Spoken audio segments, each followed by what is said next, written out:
তোমাদের পয়সা দিয়ে দেবো। আচ্ছা ঠিক আছে। ওই পয়সা আমি দেবো, আমার ভাই বোন দেবে না, আমি দেবো। আমরা আমাদের পয়সার কোনো প্রয়োজন নেই, ঠিক আছে? আচ্ছা, আপনি যদি সেফটি কিন্তু মানে ওই ফালতু লোক 2 টাকা এগো না, ফালতু লোক।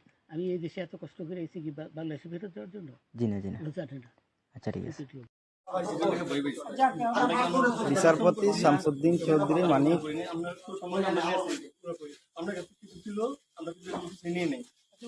আচ্ছা ঠিক আছে, ওকে। কোনো সমস্যা হলে বলবেন, আমরা কেউ পালন হবে না, ঠিক আছে? আমরা পালন কেন না পালাবো, আমাকে মেরে ফেলতে কেউ মারবো না, কেউ মারবে না। ছাত্রীরা বইবেন গাড়ি জন্য না, তখন একটা আমরা তাকে জন্য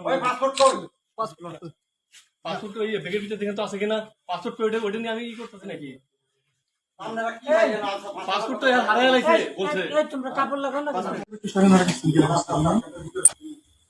আছে স্যার, আছে স্যার, আছে স্যার, আছে।